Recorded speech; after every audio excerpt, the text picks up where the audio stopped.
All right. Hey guys, joining me today is my buddy Josh Hogan. He is a comedian and actor, and I don't remember what else you do. What else do you do? Direct, do improv, all that good stuff. So, What all do you direct?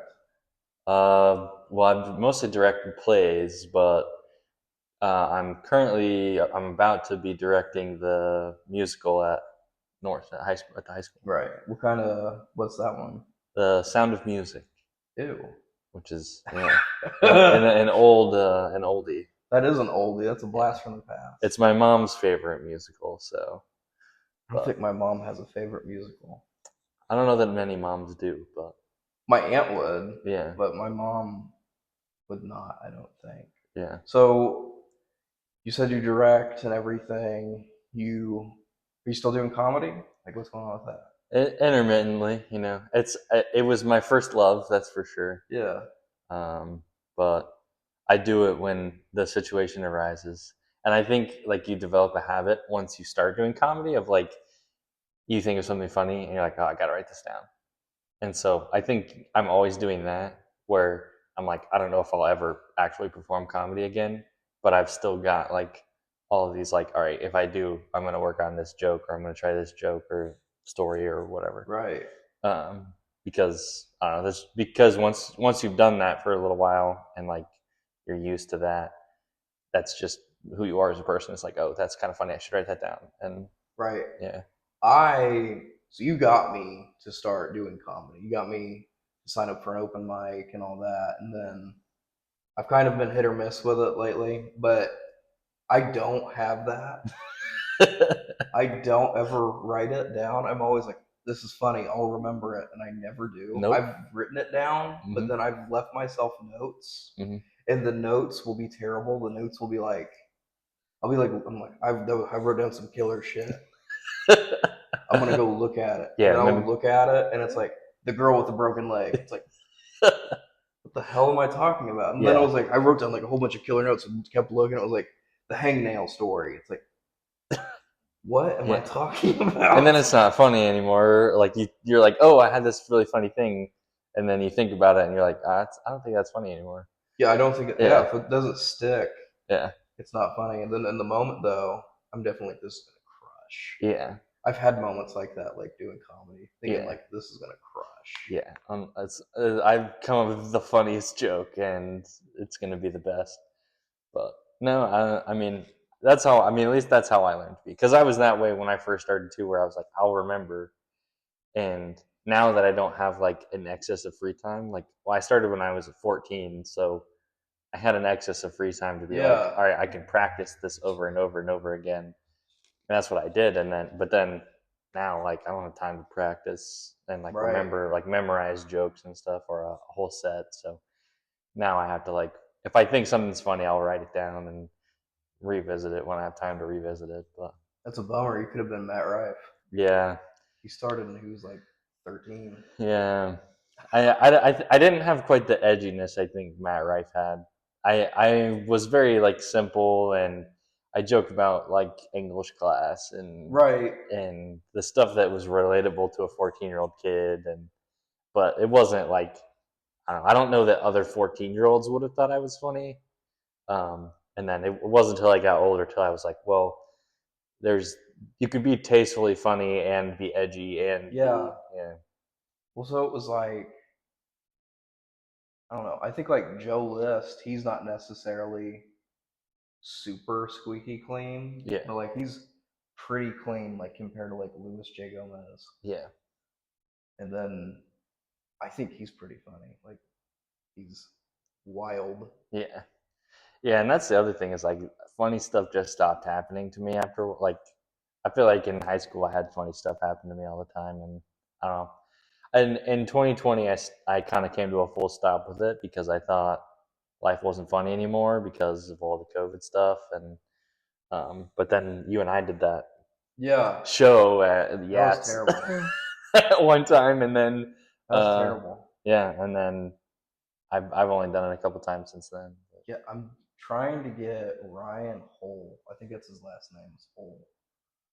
I'm trying to get him on. He runs open mics out of the Columbus bar now. Yeah, I saw that like last week or something that came up, and I was like, oh, I didn't even know this was happening. If I would have known that's how you did it, you're just like, I'm throwing an open mic. Mm-hmm. I would have done it whenever I started Yeah, and was doing it hot and heavy in 22, like 2022, not whenever I was 22, but it seemed like grunge yeah, just hit Columbus yeah, because everyone was up there singing like My Heart Shaped Box or yeah, something like that. And it was like, I don't think the people are ready for this. I'm going to go up yeah, there and tell a bunch of dick jokes after this yeah. guy was crying. Yeah, comedy doesn't mix well at open mics where they do other stuff. No. Yeah, you have to like intentionally do a comedy open mic, and I think that's really all we need is like one person to be the point person, gather all the people that at least kind of do comedy, and then just have it be a regular thing. Right. And then I think Columbus definitely could benefit Yeah, more from it. yeah. Doesn't have to make a lot of money. It doesn't. You're not spending a lot of money to do it, and you No. know, I tell you, I did like an hour and a half. really. Yeah, I did an hour and a half. And I asked the same guy 6 times what he did. I was like, Was it just all crowd work? it was like 10 minutes Mm. of material. Okay, yeah, and then the rest was crowd work. there was Dang, there yeah, was 6 people there. yeah. I couldn't do. I don't know that I could ever do an hour. 45 minutes. Was I was satisfied with 45 minutes. They asked me to do 2 hours. Oof. And I was like, about an hour. And they're like, how about an hour and a half? What was this? It was this place. It was called Reid's Place. It was not something I put together. And so it was not something I put together. And there was like 5 people there. Okay. And I just kept on being like, whoo, here we go. Let's see. How long have I been? Oh, man, I've been up for 5 minutes. Okay. What do you do? And this guy's like, I went to jail. I'm like, oh, there's a fucking. I'm gonna use you several times. I'm gonna keep coming back to you. Put a pin in that thought. Yes. What do you do? And this woman was like, I'm a therapist. I'm like, you're gonna want to leave because I'm gonna get diagnosed. Yeah. So I did like an hour and a half there, and the bartender was like, because the microphone kept breaking. Yeah. In my hand, like the top of it kept going off, and they're like, we're gonna bill you if you break that. I was like, I can't do this again. Yeah. Some places I think some places that want to do a comedy night don't know what it entails and they're just not ready for it ever. Yeah, so I would do it again. Like I did have a lot of fun. Yeah. It was just like an hour and a half of me just basically going back and forth with the same person, being like, so why'd you go to jail? Huh. And how long were you there? There's only so many ways you can say that before everyone's like, you suck. Yeah, the other 5 people leave. Yeah. He came up to me after and he was like, you crushed. And I was like, I only talked to you. You did too, bud. Good job. I only talked to you. And then it was wild. But I definitely think Columbus could. I don't think Columbus will be able to support like a comedy club. Yeah. Not to the same level. I think where I do improv with Comedy Sports in Indy, and they just have like their own small theater. And so like the primary thing they do is the improv and the improv shows. They do other stuff there, and they like host open mics and sometimes just like World Series of Comedy stuff there. And I think Columbus could sustain a performance venue, and that like regular comedy nights are something that we could have there, but there isn't a place in Columbus that's really great for that kind of thing. Like, yes, cinema could be used for that. The Commons could be used for that, but like Commons is used for other stuff. The Commons would be a nightmare with how open it is. Yeah, and like I did comedy there in February, and I mean it was fun, but like there was also like other stuff going on, and so it's just like when you don't have like a closed enclosed space that where like the laughter really Yeah. carries, Well, it's just then those harder. people are also distracted, and then you're up there telling a joke, and they're like, "What he say?" Yeah, yeah. Especially like if you've like got a joke that you come back to at the end, Yeah, and so it's you need somebody's full attention. But yeah.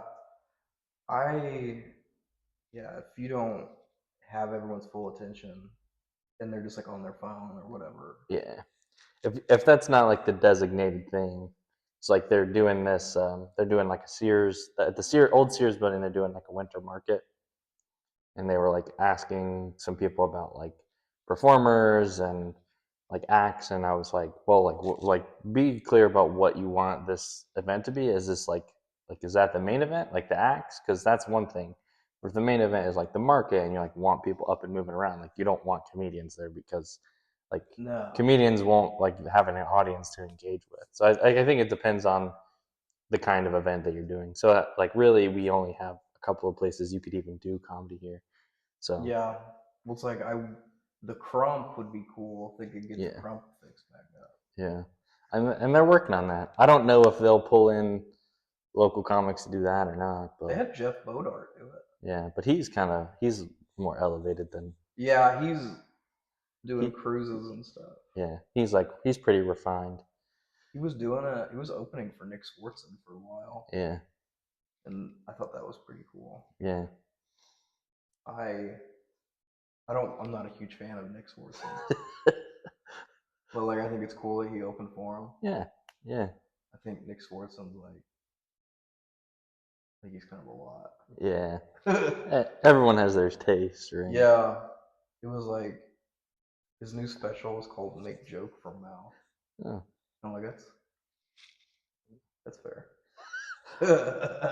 I think I listened to like one of his like back in the day when I first got into comedy. It was like listen on Pandora to comedians Yeah. and like hear their styles and how they do things, and I just kind Who of who was your top five? um in the early days, like John Mulaney and Jim Gaffigan and Mike Birbiglia were like the big three that like pushed me to. I was like, I really want to do that. Like they're so funny that I like to claim that I was a fan of John Mulaney before anyone else was because I was like, again, I was like 13 or 14. This was in 2011 before he was like huge. Yeah, Reenact. Um, um, but and like my dad and I would listen to like Bill Engvall and Jeff Foxworthy and Smothers Brothers. Like those were like the early on, those like early stage comedians. Steve Martin is a big influence. One of the plays I directed is one that he wrote. Um, yeah, so those are like Brian Regan was also one that we liked a lot. Me and my family liked a lot. Um, Bo Burnham also huge. I was hugely influenced by Bo Burnham, but I was not musically talented, so couldn't do what he did. You But used to rap though, didn't can rap. you? I was in like 4 or 5 different people's like songs as a Right. feature, but I'm not like a Right. I think there's a fine line too between like the kind of art that rap is and like the kind of art that comedy is. Like Bo Burnham would like poke fun at rap and like Yeah. hip hop. And I was like, I don't know how to honor rap for what it is and also like be doing something funny. And so it was just like I didn't have a way to combine those two things without Right. make it feeling like I was making fun of rap as a genre or as a culture. So I stuck to doing rap for fun and keeping comedy a separate thing. That's fair. Yeah. Yep. My top five would probably like then whenever I was starting was like Chappelle, Hmm. Tom Segura, Bert Kreischer. I Hmm. don't really listen to Bert much anymore. Yeah. And Taylor Thomason. Yeah. Taylor Thomason, I didn't know you could like joke about your problems. I thought we just went at home and were like quiet about them. And then she's just up there like, I left a man at the altar. What are you supposed to do? And I'm just like, we can talk about this. Yeah. It's like, holy shit. Yeah. Okay. And so then I was like, these people are joking about some terrible things too. Yeah. And I think that's the root of comedy, right? Is like the realness of it Right. is what makes it fun and relatable, and so like, and that's why I think like Jim Gaffigan and Michael Weekly are so funny, is they just like are regular guys, Right. They're not. Yeah, it's not like it's regular people doing it. Like it's people that like you can see shopping at Walmart. It's Yeah, not like someone that you're that not going to recognize them. yeah. Yeah, It's like Shane Smith, that the comedian, like yeah, you would recognize him, but it's just because of all the tattoos. yeah, Like you could see him shopping in Walmart and be like, I bet yeah, he's done some stuff, but I don't know what he does. yeah, But I don't know. That's what I like about comedy with like acting. It's not. I'm not taking anything about acting. I'm talking like big movies. You know yeah, what I'm saying? Like I feel like those people, whenever it came to like COVID and everything, are like, I guess I'm gonna hang out. Like during the writer's strike, yeah, a whole bunch of people that weren't acting and weren't doing it, like were writers that quit doing comedy to write. yeah, They started doing comedy again, and yeah. then they were like, I guess I'm a comedian again. I don't know what to do. Yeah. Well, and I view that as like, and like I said, I think when you're doing comedy, at least when I was, and even now, I'm always writing something. It's a great way to refine the craft of like storytelling, and how to structure a joke, and you know what's funny, or what's a relatable, right? So Right. Well, so like whenever I don't know if anything I talk about was ever relatable. Like I don't think anything I ever talked about was relatable. The last time I did comedy, I literally was on stage for like 3 seconds, yeah. and I got booed. And I was like, you know what? And I started to just like lay into the guy, and I was like, you guys don't know what's funny, and I'm like, well, I was like crying, Oh and I was like, I suck. no, it's a rite of passage to bomb. I It mean, definitely is. you yeah, that's one of my best experience. I mean, like it was. I feel like my jokes were landing, like not landing, and like, but I feel like I was doing well. Like I had a nice stage presence. I had my jokes prepared, and like I had somebody after be like, you've got a great like delivery, like the way you like. And I was like, nobody laughed at anything I said, so I thought I did horribly, and really like I did bomb because nobody thought it was funny, but uh, it still like fueled me as a performer, because it's like, okay, you're gonna have things that are duds. Right. Yeah. Well, so I went up there and like I remember I would talk about like my mom, and my mom would be like, "That did not happen." Be like, "That did happen. I can promise you it happened." Yeah. My mom, I didn't. My mom threw scissors at me the other day. She tried to gaslight me because she cracked my phone screen. She threw scissors. I'm like, Mom, I was trying to wrap gifts for Christmas, and she threw scissors at me. She threw these scissors at me, and they hit my phone screen. And she cracks my phone screen, and she goes, I told her, I said, you cracked my phone screen. She goes, it was like that before. I was like, no, it wasn't. She goes, yes, it was. I saw it. And now she's gonna listen to this and be like, that didn't happen. No, now she's gonna listen to this, and she's gonna be like, damn, I guess I gotta buy him a new phone screen. Yeah. It was cracked like before, but like she like it looked Cracked like it someone more. shot it. Yeah. It looks like someone like tried to shoot my phone. I was like, Mom, you did this. She goes, no, I didn't. And my dad was like, this is normal. Yeah. I don't know. Parents are comedy gold. That's one thing I learned quickly, was talk about your mom and dad, because people that are their age think it's funny because they're like laughing at someone that's like them, Yeah, and people our age think it's funny because it's like, yeah, our parents are like that too.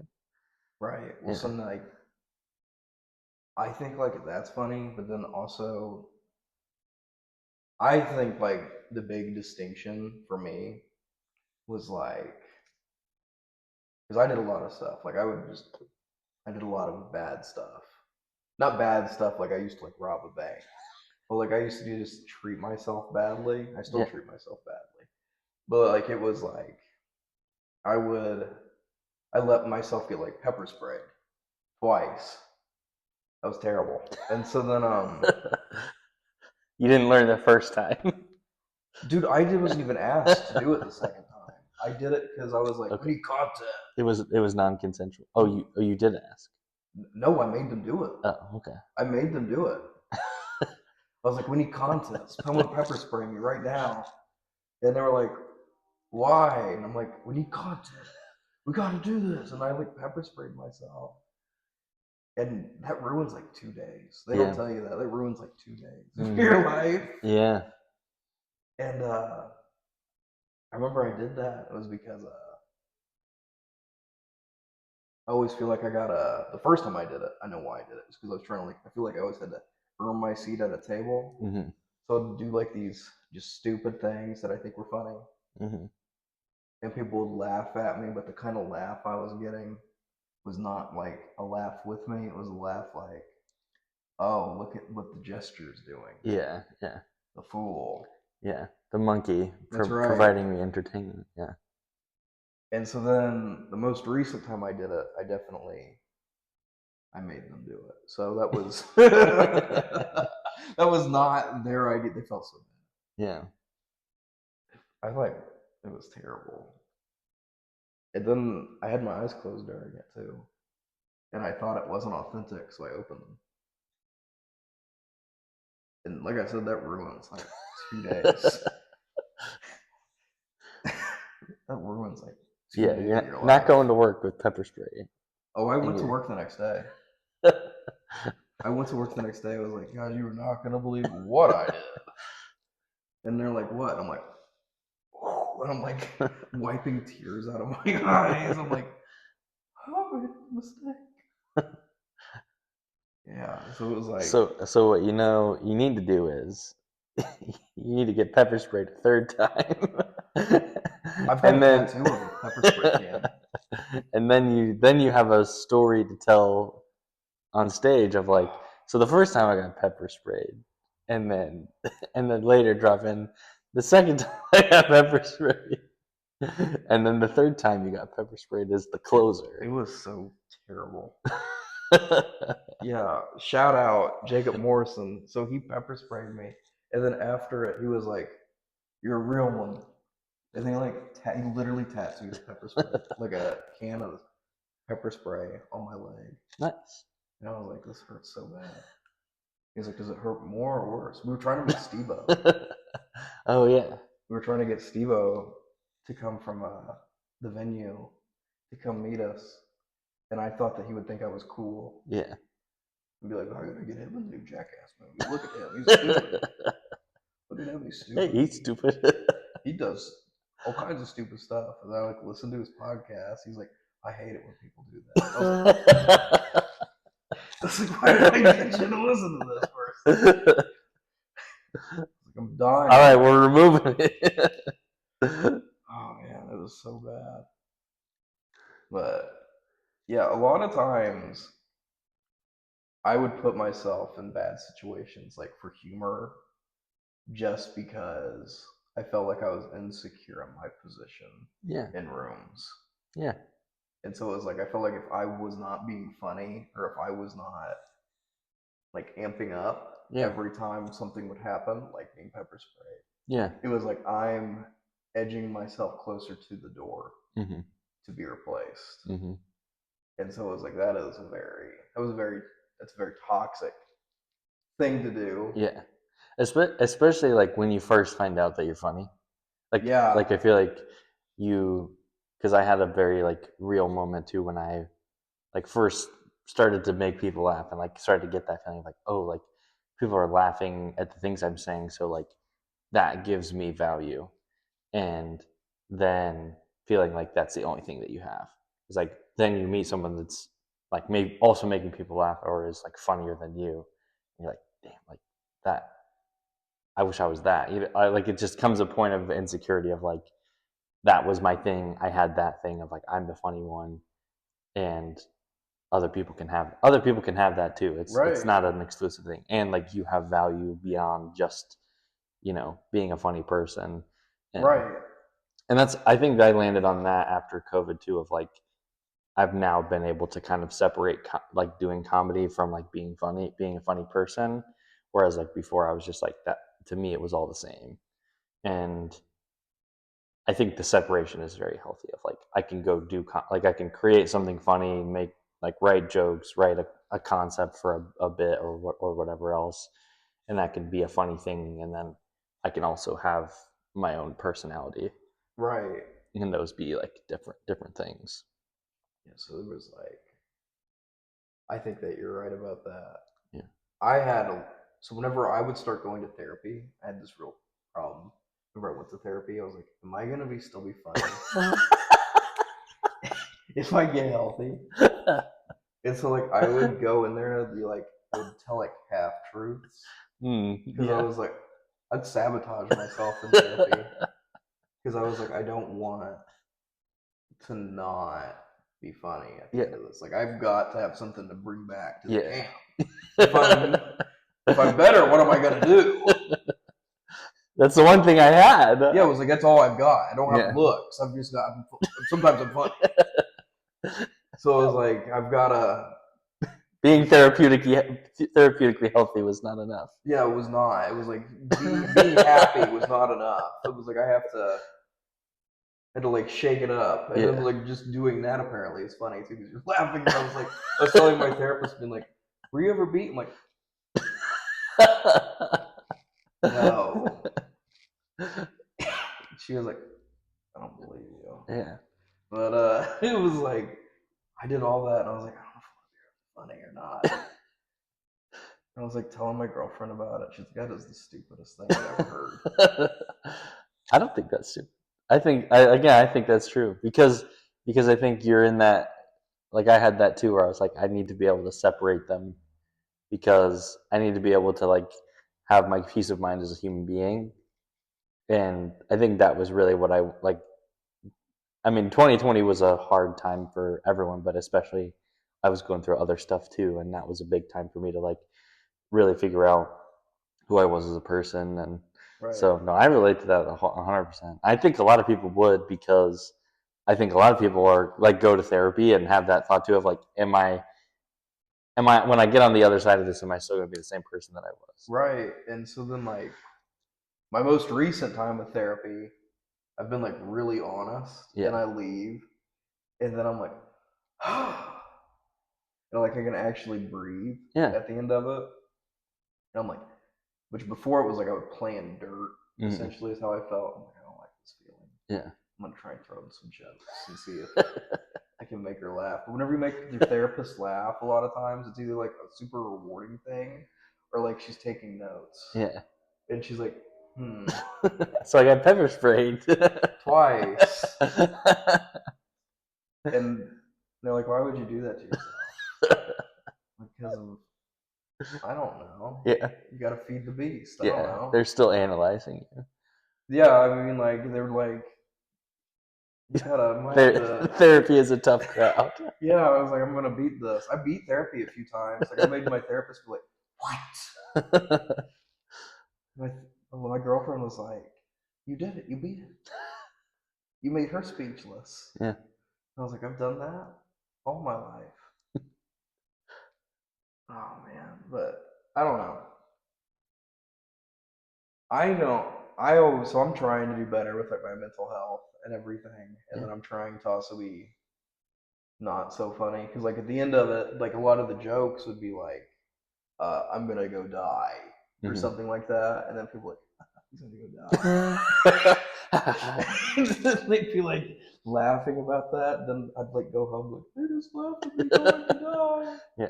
and I'd be like, "Dang it!" Yeah. And then I'd be like, "These people are not my friends." No. Yeah. It took all that to, I since get on the other end of it, you know. Yeah. I don't know. Yeah, I mean, I'm trying to go back to therapy too, but it's definitely like, and that's been a big thing for me as well. Like, I'm now in a very healthy relationship, and like, I like what I do for work, and I've got these other like projects that I'm working on by directing shows and doing other stuff, and so I feel like I'm in such a so much better place that like comedy is hard now because I'm so emotionally healthy that like, all right, what do I have that's like funny for people to listen to? And I've got stuff that I'm positive would crush. It's just I always think about me walking out on stage and then just saying like 3 words, and that guy in the back was like, "Boo!" And I was like, you know what? yeah. Because I was like, you know what? This is it. If I'm going, and then like, you know where you go from there? You don't go up. Yeah. Because like at the end of that, I was like, well, I've got a whole bunch of other things that I think are funny, and I've clearly already lost the room. Did other people laugh when he booed? Yeah, that was so bad. It was so bad. Other people were like, "This guy's crushing. You should get up there, Jeff." And I'm just like, "Shut up. He's not funny. I'm funny." Look at me. Yeah, and I wasn't holding the microphone up high enough. I had it down like here. Mm. So like the only people that heard me were like the front row. So like Boo. yeah, that guy like he fucking like boo, and it was like they heard him over me. There's something funny about a nice just boo. It's so funny, and I was just like, ah, like stung my soul. They're like, ah, and they're just they don't know what he did. He doesn't remember me, but he's got like a permanent residency in my brain. Yeah. And I'm just like, I remember you. I don't remember what you look like. Because Hmm. thankfully it was a dark room. Yeah. But I've had many nightmares about you. Yeah. Well, now you can turn that around and turn it into something funny on Oh stage. man. I think I that's think you're probably right. yeah. I I just think gotta get out there and do it. yeah. Experiences like that are that's what fuels like relatability. It's like you going up there and failing. I think if someone was like successful at everything, then they would not be a good comic. Yeah, so then it was like I mean that's the thing. You gotta get up there and you gotta be like, well, I've got Buddha. It's like but then you watch like a year later that person they're like that person is crushing. Yeah. And that joke that you booed at is like hysterical. Yeah. So I don't know. You got like people like Louis C.K. He won't do comedy for like 3 years or something stupid, Yeah. and he'll be like, "I'm just living my life. I have to live life in order to be funny." Yeah. He and he's problematic personally, but he's also someone that like if you're wanting to learn comedy and like I don't know, if you're just learning its basics and like what's funny and how to have a presence, like he is someone I watched all the time. I watched his TV show and like that like I don't think people remember Louis. Did you ever watch Louis? I never watched Louis, and then I heard people talk about it all the time on podcasts. Yeah, well, like now, I'm sure no one watched it because people don't like Louis C.K. anymore. But he has some funny stuff. Like, I think a lot of people still like Louis. yeah, I mean, I think people who liked Louis still like Louis. They just do it more secretly. I think you're probably right about that. He's still like he still sells out big theaters, and Yeah, he sold out Madison Square Garden. yeah. I mean, he's still funny, but I think people think he's problematic, and I don't have anything to say about that. But I don't condone what he did, but I did listen to the most. Do you listen to like Theo Vaughn at all? not really. No. Well, so like him and Theo Vaughn, like the last 30 minutes, they were like having this like real, like honest conversation with each other, Hmm. and then Louis was like having a real moment, and Theo was having a real moment with him, and they were talking about essentially like what happened and I don't. It felt really real. Like Yeah. he was admitting like he had a problem, and then it was a really uh, eye-opening and therapeutic thing to hear. Yeah. And then I'm sure people are gonna listen to this and be like, yeah, animals can do that. Like people that are animals can do that, like fake stuff. But it's like I don't know. He it seemed real. Yeah. Yeah. And I mean, that's my whole thing is they're comics are all people, and and we all make mistakes and do hard things. And I mean, again, I'm not saying I don't have anything to comment on as far as his actions, but it's um, he's still, again, if you want to learn comedy, he's a great person to listen to because just he's just got it. He knows how to control a room. He knows how to turn people on a Yeah, dime. He's got it. But that's just my right. thing. But What do you think about Trump shutting down Jimmy Kimmel? well, I don't need to get You don't. too into It's not. It's politics, not. It's not about politics. but It's just the like, what did you think about like? I don't mean to get the political yeah. part. I just mean like, what do you think about someone saying like, "Hey, you can't joke about this"? Yeah, I think that is a line we don't as a as a society want to cross, because I think once you start censoring people from saying thing like th- criticizing and having their own artistic form, I mean, then like that's just a really slippery slope, because then we're like, oh well, then what about this, and then what about this, Right. and so like to me, you know, even as a comic, like even if I was like, all right, I'm going to go do 15 minutes, and all of my 15 minutes is going to be me criticizing this, politician, that's my 15 minutes. Like really, like I've in a way earned that platform, and like what I choose to speak on is really up to me. I mean, if it's not funny, that's a whole other thing. But um, I don't know. And I think you can joke about things in poor taste, but I think if we say, you know, here's where the line is, then that just becomes, we have to put a line on everything, and then art is dead. Then Right. you don't create new art by creating limitations on it. So I don't know, to me, it's a that's a just something we don't want to, especially as comics, that's something we don't want to be like, well, you can't joke about this, because that's a uh, there are several things I personally would never joke about, but that's Right. who I am as a comic or as a person. But to each their own. Right. I think like as soon as you do that, like you start policing it like that, Yeah, I think you're gonna have the opposite effect. yeah, Because all it's gonna do is just be like, oh, I can't say that. Well, now I'm yeah, definitely gonna yeah, say that. yeah. It's like that's what And it's that's gonna be what funnier when yeah. once you tell me not to do it. Yeah, it's like that's what you're supposed to do as a Yeah, comic. You're supposed to like go right up to that line. yeah. I've only just started watching it. My girlfriend watched this show and was like, told me for basically the whole 2 years we were dating, you have to watch the show, you have to watch the show, and called Marvelous Mrs. Maisel. Have you watched that show?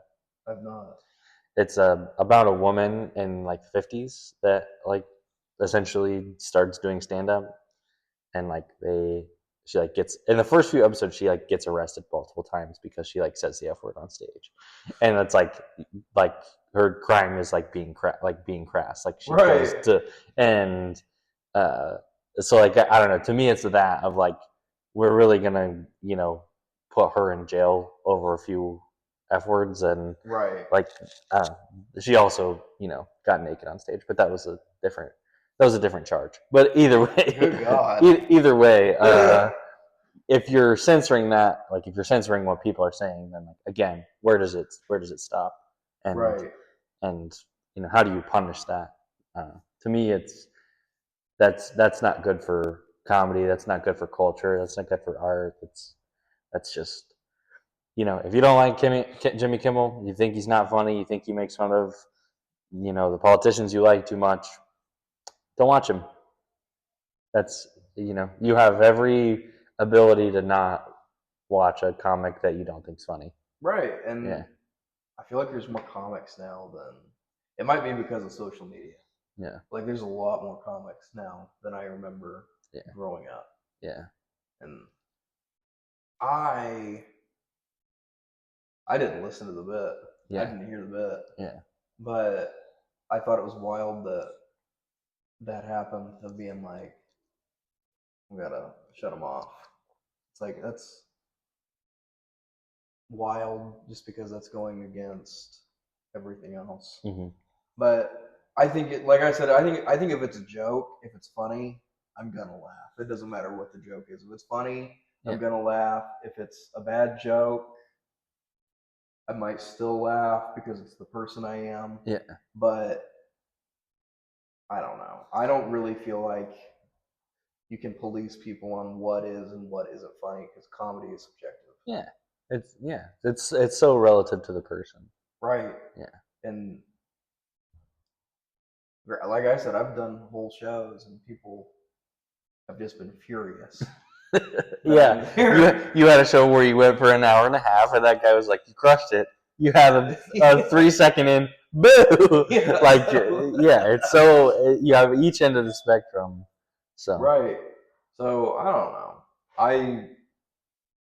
It's all very strange to me anymore. Yeah.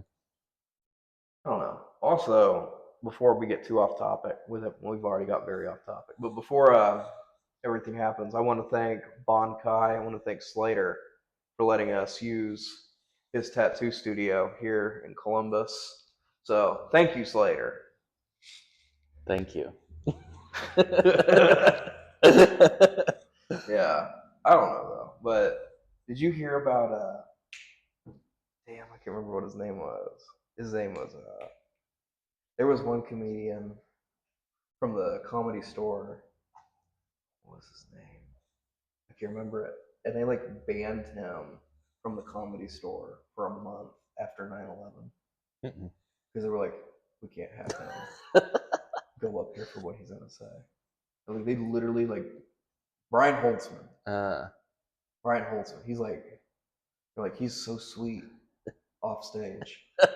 And like then he gets up on there and he's terrible. They literally were like, he's banned for 30 days. Yeah. It was wild. Yeah, I mean, comedy clubs are a place. When I was first doing like comedy clubs, and we would do open mic nights, like you just had the same people every week, and they always did the same stuff and the same jokes, and just people. Some people think they can do it, and it's definitely a specified art form. Yeah. Yeah. I don't think I've ever told you about this. I did comedy in this one theater. It's called the Pixie Theater, and I didn't end up performing. But this guy went up before me, and he was wearing a clown nose. And he was wearing a clown nose, and he was up there, and he was telling terrible jokes. Like I thought they were bad. I was not laughing. I was like, oh my goodness. He was up there wearing a clown nose. This woman pulled out her phone, and she started to like scroll on her phone. He took off his clown nose and threw it at her. It like went like hit her in the head, and I was like, "Oh, this guy's an animal." And she didn't notice. She was like, and just kept going. Yeah. Yeah. You got to keep their attention, man. There's something to be said too for like that. Having a button of like going up there with the clown nose, telling terrible jokes, and then just being like, It was it was so crazy. I was like, I don't think I'm gonna be able to follow that in any context. Yes, I've had some bad experiences. Not like me personally, even, but just there are a lot of people that think they can do it that just are not funny. Well, like a lot of people are told they're funny, and then they like I think a lot of people there's such a thing as like a pretty girl syndrome where like Yeah. I've definitely laughed Yeah. at things that I don't think are funny because I think a girl's pretty. I'm like, ha ha ha ha ha, you're hilarious. Yeah. And then she'll be like, thank you. And then I watched a girl do that. She went up and did comedy, and she thought she was like Yeah. doing all this, and then she was like changing movie titles. I guess there's a biker gang outside, and so then she was like telling movie titles, and she just like ate it for 5 minutes, and she's like, anyways, bye. Yeah. And I was like, damn, some guy is gonna have some explaining to do. Some guys, Whoever gave the confidence. some guys gonna have some real Yeah. explaining. I don't know. The first time I watched you do comedy was that It was a the yes. co- It was oh it yeah, was a yeah. yes, yeah. But then the next time was at the Comedy Attic when I went and Yeah. I was sitting. They sat me with some girl that was at I like went to IU, and she was like, "Yeah, I'm doing a homework assignment. Like I have to go to a performance of some kind and write about it." And I was like, "You're in for a treat." What? She has to go to the show. Yeah, so she picked like open mic night. Yeah, That is wild. yeah. Oh my I gosh. never talked. I mean, I never talked to her again after that. So I don't know if I don't know what she wrote about. I don't know what it was. But she they had the tables like this and like sat us at the same table because we were both by ourselves. But yeah, She's just sitting there taking notes. She's I like, this guy. yeah I think about that all the time and like what did she write? You're just like, did she get an A on that paper? Yeah, I don't know. That is hilarious. Yeah, I would love to read that paper sometime. That is hilarious. I wonder what she did write about. She was Yeah. just like, I chose to go to a comedy open mic night. I It have was made a horrible. mistake. I have made a mistake. There's tons of people that think they're funny, Yeah, and they are not. that one was a good time though. That was a good time. There's a There was lot a of lot of funny good people. heavy hitters on that one. Yeah. There was I can't remember. It was like Mohammed was on that one. Mm. He's really funny. Mm. And then there was Shonda. I can't remember her last name. Damn. I think it's Yang. Mm. She's really funny. Mm. She just put out an hour. I think it was last year called Pickles. Wow. I didn't listen to it, so Don't know if we can recommend it or not. It did pretty good. I mean, she was working on that hour for a hot minute, so I Yeah. don't know. I mean, I guess she's been doing comedy for like 11 years or something. So Yeah. it's like if you've been doing it that long, and someone's willing to record you and everything, and I would Yeah. say you're probably pretty good. Yeah. It's so tough, and like I said, I've been technically doing it for 14 years now, almost 15, and like I couldn't do an hour. I could if I the most I could probably ever do is 45 minutes. But It's tough. yeah, even that, especially now, I don't have that much material. It you do a lot of self-reflecting during it. Let me tell you, because you're like, that's what I did. I was just like, oh, Mm-hmm. Everyone is perceiving you. yeah. That was the biggest turnoff for me, especially like recently. Is like I don't like myself and the way I look now, so I don't want a room full of people perceiving me. But Yeah, whenever I did it, I had lost a whole bunch of weight, and I was like basically anorexic. And I went up there, and I had just allowed myself to eat ice cream. And so like I was like, I looked like I was on coke. I was just like, hey guys, let's go. Like, what are you on? I'm like, hot fudge. actively eating ice cream. Actively eating ice cream, and they're like, okay. It was like adrenaline plus the sugar rush. I'm just like, hey guys, what are we doing? Yeah, it definitely pumps you up, and I recommend it. I recommend that people try it. It's very exhilarating. Yeah, it's fun. Yeah. It's a lot of fun. Like I need to do it more. Yeah. I'm getting ready to get Sohail Ali on here. He's a guy from Bloomington. He's really funny. Yeah. you haven't, check him out. He's really good. I don't know. Have you gotten any tattoos yet? I don't remember. No, I can't do it. I can't do ink on my skin at all. Like the even just like pen ink. If someone were like to draw something on me, I would like go in the bathroom and like obsessively wash it off. I don't You're know. autistic. I must be. I've never been diagnosed, but it's with ink on my skin. It's bad. So I could never do it. I don't know. I definitely. I feel like I went a little bit overboard with I tell people I'm allergic to it.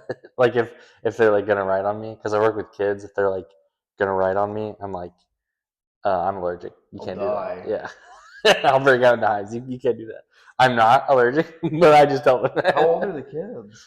Well, the kids I work with now are 8 to 17. They're older kids, I was but gonna say I definitely if mostly older I was kids. young, if it was like a younger kid, a younger me, I would be like writing on You'd you. be like, What's cool. that? And like all these dots would start popping up. Like, look, it's connected Yeah, dots. yeah. Well, then they'd expose me as a liar because I'm not actually allergic. But And you go home and be like, I got exposed. yeah, I'm a liar. or I just skip work the next day Oh, that would work. and just be like, "Hey, I'm at the hospital." Cough, cough. You don't even fake it. You just go cough, cough. Allergic reaction. Like, what the hell happened? Yeah, I don't know. I definitely feel like I think we're in an interesting place with everything. I think comedy will be interesting. I think that acting is. I think I'd be an interesting actor. yeah. I tried to get you to be in one of my shows. I don't want. You did try to get me to do it, Yeah. and it was like the problem is everyone already thinks I do drugs. I can't do a role That's where kind of a the druggie. where the guy is using drugs. Yeah. Well, but I think it was a well, and I got the right person for it, but it would have been a good opportunity for you to explore that side of yourself, and it's so good for your comedy to act too, and vice versa. I think.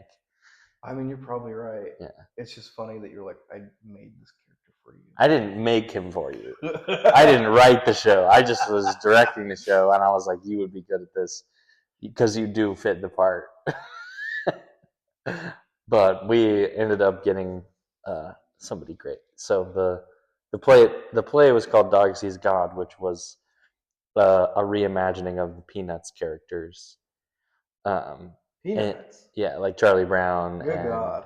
but they were in high school and they were like horrible people, basically.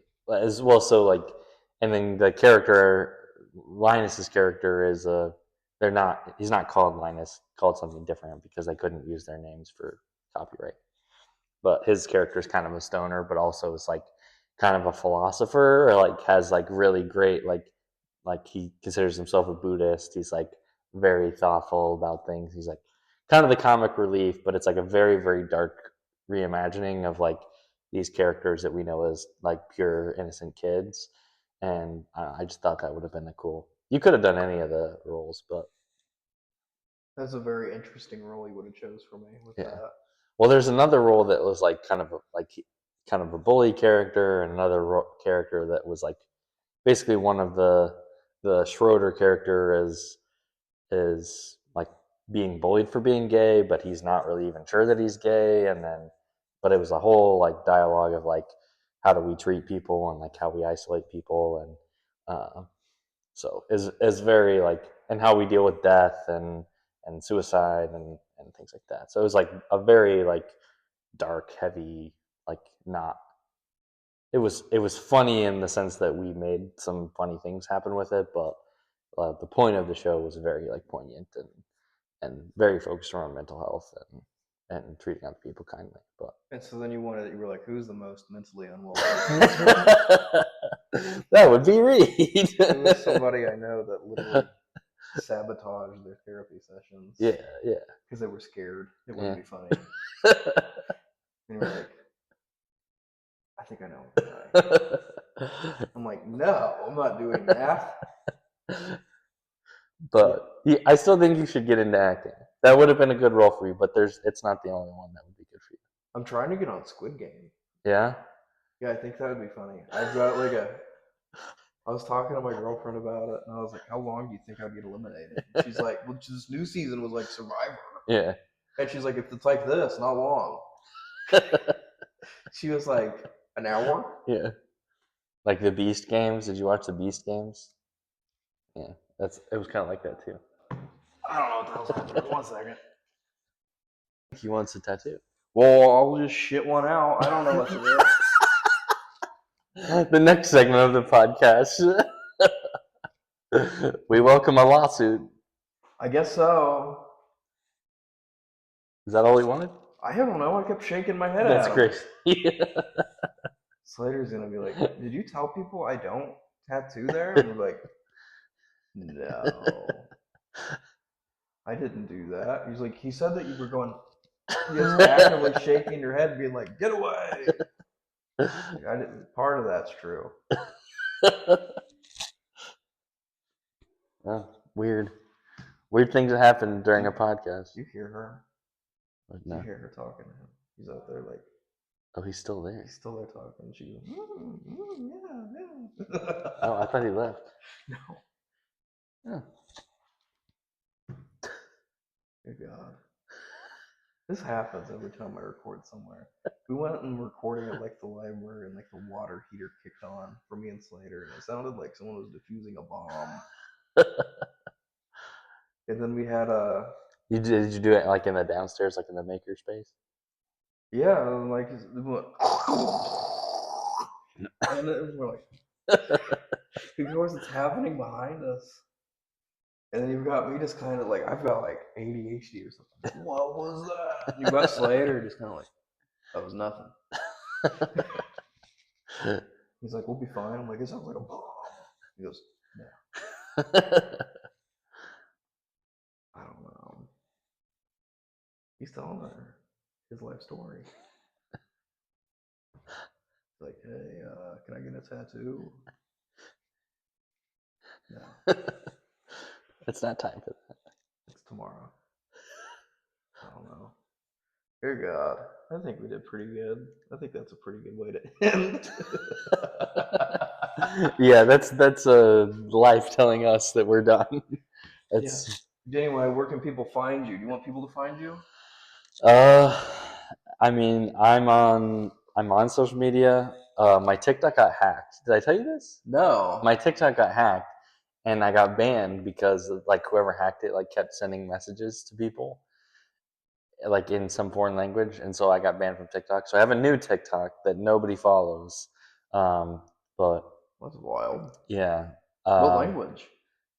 I don't know. It was not one I recognized, so it had to have been like some like Eastern European or something like that. I don't know, but very very unusual. So I'm on TikTok, but nobody really knows it, and I'm like don't have any videos up there because my other ones got taken down, and I can't get access to them because my account was banned. So, and like I'm not really on Instagram that much, but Josh Hogan 47 is my Instagram. The best way to find me is to follow Millrace Theater Company because I'm always doing something with them, directing or acting or helping produce. Also, Comedy Sports Indianapolis, CSCND on social media. That's a good one to follow too. They do improv in Indianapolis. And then, yeah. So if you were interested in Millrace Theater, how would you go about getting involved? Yes. Well, the best way is to follow them on Instagram or Facebook. There's always ways to get involved. Like you can audition for a show, you can be backstage for a show. Like if you're not a performer. But yeah, they always post what the next thing is. The next thing is a Shakespeare festival. They're doing SpongeBob the musical this summer, so we do all kinds of stuff. They're doing a horror comedy musical in the spring. So I don't know if you're a singer, but you would probably like that show. Is it always a musical part? No. A lot of the stuff we do is plays too. But if you want to get involved with theater around Columbus, it's our only community theater. We've been around for 60 years. So that's a good way to get involved. I'll tell you what, if you ever get one that's not a musical, Well, think about it. all the ones I direct are plays. Well, all the ones I've directed are plays so far. If you ever get one, I'll think about it. If I do another one, If you do another one that isn't a drug addict, I'll think about it. Okay, I did. Okay, I'll keep that in mind. I'll be on the lookout for parts for you. Oh, great.